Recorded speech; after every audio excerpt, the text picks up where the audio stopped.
Hello friends, welcome to your own school and I am Ankita Wasthi. You are with me. India and America are going to launch such satellites together that even if there is a change of a centimeter, it can be observed. This is the process about which we are going to discuss with you in this session today. This mega satellite launch is going to happen tomorrow on the 30th. This launch will be done by ISRO in India, and after this launch, whether it is a flood or a storm or a strong lightning strike in the country, melting of glaciers, all these things will be informed much in advance in the coming time with the joint efforts of India and America, NASA and ISRO. Saying this, from India's side, tomorrow, i.e. on the 30th, at around 5:30 p.m., a satellite named NISAR is being launched by ISRO from India. This satellite will be launched by GSLV, and what will be the benefits of launching this satellite? Will it work? In today's session, we are going to discuss this topic in detail. When the name has NISAR in it, it is NASA and ISRO's synthetic aperture radar. You can understand its short form in this way. But what is this synthetic aperture radar? How does it work? I am going to tell you that in today's session. It will be launched on the 30th at 5:40 p.m. from Satish Dhawan Space Center located in Sriharikota, Andhra Pradesh. Inside this synthetic aperture radar, two types of radar bands, L-band and S-band, are installed, two special types of bands which will be able to take very clear and detailed pictures of the Earth. Information about NISAR has been given inside these pictures. ISRO has said on the 28th that it will go live on the 30th. We will also try to show it live to you. This launch of NIS is the first such attempt by India and America in which we are going to use synthetic aperture radar for Earth observation.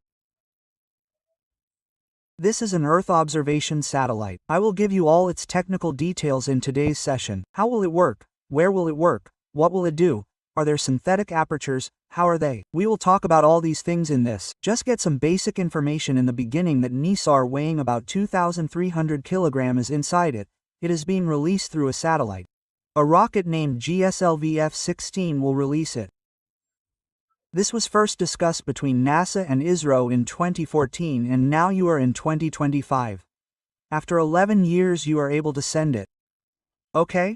Here's the update from ISRO. This is the first dual-band radar satellite. That is, L-band and S-band radars will be used. This is the first GSLV to SSO. That is, our GSLV is going to launch its satellite in sun-synchronous orbit for the first time.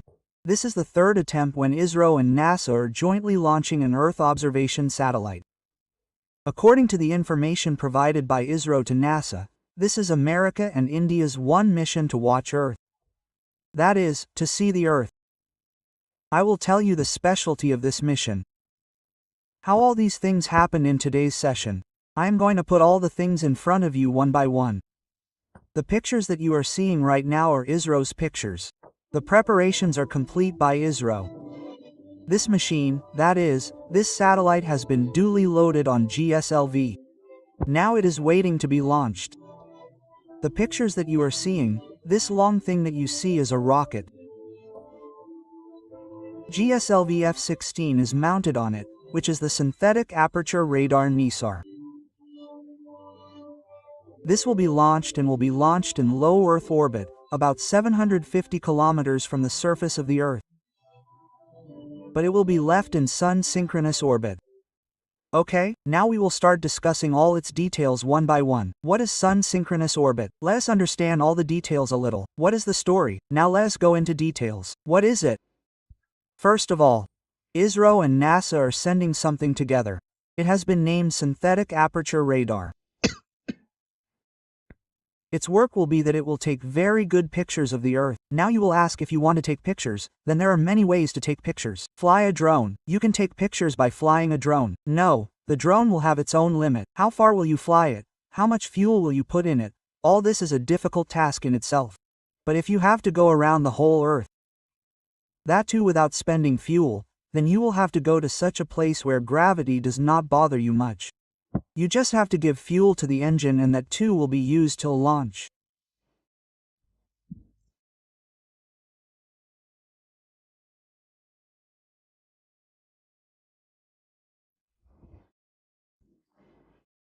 Sorry, in such a situation, the system that we have prepared to revolve around the Earth will revolve around the whole Earth in 12 days. If it revolves around the Earth in 12 days, will it not fall on the Earth? A very basic question that arises in the minds of children. No sir, it will not fall. Why will it not fall? Because the place where it is being launched is synchronous with the Sun. In a way, it is moving in sync with the Sun where it is pulling it and the Earth where it is pulling it due to gravity. It is balanced by gravity. It will not fall here or go somewhere else in space. It will be launched in such a way that it will keep moving at the proper place. As long as you allow it to move. Solar panels have been installed in it for its required work. It will keep giving energy to the rest of the machines to run. Well, then the question arises, how will it take photos? So let us make it a little easier to understand. When we look at the sky from the Earth, then even when we look at the sky, we are able to take pictures. We are sitting in a small place. As far as we can see, we can take pictures with our eyes. If we reverse it, we go up and look down at the Earth. Then by looking at the Earth we can also take pictures according to our understanding. So understand that there is a kind of machine which has been installed in space. It has been installed at a height of 750 kilometers and it is going to take pictures of the Earth. It will take pictures of the Earth. How far will it take? It will capture an area of about 250 kilometers in its pictures at a time. So is it going to take pictures continuously? No, if it starts taking pictures continuously and completes a full circle of the Earth in 12 days and it will last for about 3 years and somewhere it is written that its tenure will be of 5 years. It will have a tenure of 5 years. In such a situation, it will go crazy. How many pictures will it take, brother? How many hard drives will have to be installed inside it? How much data will it have to process? This will become a problem. So what is the method adopted? The method was that it will collect data. Not in the form of pictures but in the form of images formed from the reflections of the radiations. Now what is this story? As you all know that the word radar means radio detection and ranging. That is, when the radio waves hit a flying object or an obstacle, then whatever picture was formed in our mind when it returned after its reaction, that yes brother it hit here. It had hit this flying object. It has come back. It was found out that something was flying in the sky. This is what used to happen. Now you are going to do the opposite. You are going into space and sending radio waves to the Earth. These are two types of radio waves. One is L-band radio waves and the other is S-band radio waves. Band means you can treat it in a way in terms of wavelength. The L-band radio waves will penetrate the Earth. That means it is being expected that it will detect a little deeper that yes brother it has data from this deep. This will contribute significantly in making pictures of ice surface, volcanoes, etc. The S-band aperture or radio wave system installed in it will take pictures of the surface. That is, it will observe the reactions created by radio waves. Because both of these are going to happen together, L and S, so it is unique in itself. Generally, in the Earth observatory satellites, 1/2 band is used for observation. L is done. S is done. This is not happening for the first time. For Earth observation, India as well as NASA, many countries keep sending satellites according to their own needs. But sending a satellite with 2 types of bands so that it can detect the depth as well as the surface is the first time that both the countries have come together for Earth observation jointly. Sir, with this, they will gather all the information about us. They will know everything. What are we eating? Where are we sitting? How are we doing? Yes, this will be a matter of great concern, but there is no need to worry about worrying. Why not? Now know a little about that. Because this data will be made available to every scientist and every researcher free of cost. If this data was so sensitive, it would not have been available to anyone. You will ask, then what is the benefit? The benefit is actually to help humanity. How to do it? Today you all know that India or the countries of the world are being affected in every way due to environmental change. Whether it is the increasing amount of carbon dioxide, melting of glaciers, floods, storms. All these things are affecting all of us and it is affecting not only India but the whole world. That is why this work is being done to help humanity. But sir, This data will be very sensitive. Everything will be known about everyone. You are absolutely right. But 12 days of data will not be of any use. Some incident has happened today. The next update on this will come after 12 days. The world is changing so fast that the game is over in the data after 12 days. India had finished Pakistan's game within 22 hours and 22 minutes. What does this mean? This means that these pictures will definitely come. By observing from these, it will be easy to understand what changes are taking place in which places. If you think that there has been a flood, then how much has it happened? If the glacier has melted, then how much has it melted? If the sea level has increased, then how much has it increased? You will be able to observe such general reactions from this. Okay, sir, what is NASA doing in this and what are we doing? So NASA is installing the L-band system in this, which will be able to penetrate 25 centimeter wavelength. Okay, similarly, the S-band system is being provided by ISRO, which will be able to provide as much as possible for 10 centimeter wavelength crop monitoring. Okay, it is providing high-rate data commands, GPS receiver, solid-state recorder, payload subsystem. And what are we doing? We are helping in launching through GSLV. We are providing S-band NISAR. Now you will ask, sir, why did America need us that it had to come to us? I mean, why is it doing this work with us? They say that we will go to Mars and do this. No. Again, this is a kind of contribution between two countries. Like you are doing it free of cost for the world. So America in collaboration with India said that yes brother, together with India we have done some work inside space. That means in a way our space program is also being recognized worldwide. This is a kind of work to tell. It is not that if America had not come along we would not have been able to do it, but yes, it is definitely true that the thing that has been made by combining L-band radar and S-band radar is very interesting. It may have sounded very easy to you, but there were many obstacles in it. I will show you some pictures which will give you an idea of how big this thing is. Look, this antenna-like thing that you see in the pictures looks small. Actually, it is an area of about 12 meters diameter. Its diameter is 12 meters. This is just as big as the antenna you are hanging in space at an altitude of 750 kilometers. This thing that has been made by NASA. It has a lot of reflecting mirrors. In a way, you can understand that it has synthetic material. I cannot tell exactly what is used in it. But there is something in it that will send radiations from space to the Earth. It will observe the replies or reactions that come from here, and after observing it will send them back to this machine, and from here data will be transferred to the Earth. You will be surprised to know that more than 85,000 gigabytes of material will be sent to the Earth every day. More than 85 TB of material will be sent to the Earth continuously. The biggest challenge for scientists is how to process so much data regularly. It will collect material from all over the world and send it from a height of 750 kilometers. Okay, sir. Both these payloads will send us all kinds of information about Earth. It will be launched on the 30th. For once, I would like to show you the common video that has been launched which is going on here. You people should watch it once.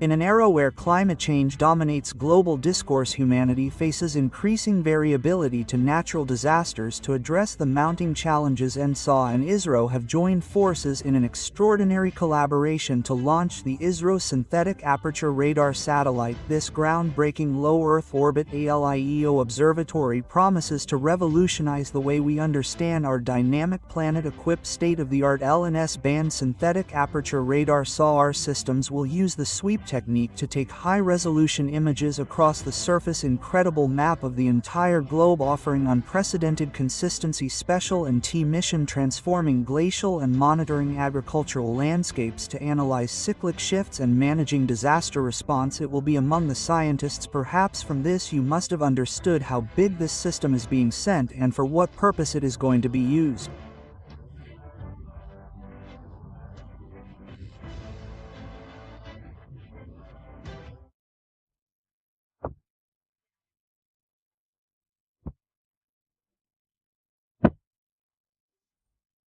Here you can see this being locked and packed. This is what is being sent into space. Okay, discussions are going on about this, the launch of NISAR and its reporting to the Earth within 12 days. Now let us see for once the method of how this work will be done. Let us try to understand a little. It is something like this. Suppose this is NISAR and this reflecting mirror is attached to this NISAR. By reflecting mirror, I mean to simplify it that suppose the sunlight is coming towards me and I hold a mirror here and divert that light anywhere left or right. Something like that is happening. There is a machine installed here. That machine is emitting radiations from itself. You see, these are radiations of L-band and S-band. They are going up near this mirror. This mirror that is installed, that is, I am telling about the reflecting mirror here in space. At 37 degrees it is sending these radiations to the Earth. And by sending them to the Earth, these radiations are leaving their effect on an area of about 250 kilometers. That means, the area of 250 kilometers that came from here, in a way, it collided with this. After colliding here, it went back from here taking the messages that were received. And it went back to this mirror and from this mirror again it came to this machine. That means you can understand it this way that small wavelengths are being sent from here. Here they are getting bigger as they collide. See, there is a simple rule of wavelength, hc, lambda in the case of energy. Energy is getting lost in the travel. The wavelength keeps increasing. The wavelength keeps increasing when we are returning. So see, small wavelength is coming from here. It keeps getting bigger as it comes. Then from here it reaches a bigger format and is reported here. In this way it will keep recording the entire data of 250 kilometers. It will work in a range of 650 kilometers, meaning if it is 650 kilometers away then it will be working by keeping a range of next 250 kilometers. While doing this it will measure the entire Earth and will take the photo of the entire Earth within 12 days. Then it will go for the next round. Then the data received from L-band and S-band will be synchronized. Meaning both of them will be matched. If you were taking single L-band then the images would be very blurred because they would be deep images. If you were taking only S-band then the images would be superficial. By combining both of them it will make the final image and send the images of the places where both the systems have received. Meaning it will make a high-resolution image in itself and send it. The single one could send such images. If we had put L-band alone or S-band alone, it could have sent only black, white, gray and such things. Now it will send such pictures which will bring a lot of information in itself. The question arises that sir, how many phases will be there in it? So the first phase is to send the satellite to space, which our GSLV is going to do. We are working to send it to geosynchronous low Earth orbit for satellite launch. Then we will spread its antenna and start our system, and within 90 days this entire system will be tested, and after that its data will start being taken. Let me tell you another incident. This was supposed to happen a long time ago, but what happened in between was that the antenna which was made could not reach India properly. It could not reach India properly, or you can say that when it came, it got a little messed up. Then it was sent back from India to America, and after getting it fixed from America, it came back. That means it was supposed to be launched in 2022 itself, but it got messed up. The radar antenna did not work properly in the heat. Then it was sent back, and it was sent back to India in 2024 in their cargo C-130. It stopped at many places in between. Its travel was quite critical. Then when it finally reached India, it was prepared again and preparations are being made to launch it. So it will be launched tomorrow and all of you will get information about it. By the way, we will also keep giving you the latest updates at that time. Okay sir, I have given this information. I have already explained the rest of the benefits. It will be related to agriculture. All these things will happen. Let's also discuss the cost a little. If the total money involved in this is about 15 lakh rupees crore, then our expenditure is around 800 crore rupees. NASA is spending the maximum amount in this. This is a very big thing in itself. Secondly, there are 2 radar systems installed here. The sweep SAR is installed in it. Actually, the technology of working of L and S of synthetic aperture radar together is called sweep SAR, which will try to send 85 terabytes of data daily. So I hope all of you friends have understood this technical information. We wish for its better launch tomorrow and hope that you will get science updates in a better way in the coming time due to this.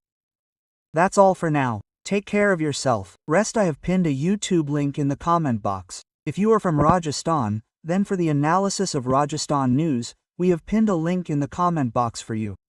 You must go and listen to it and give your opinion. Thank you so much.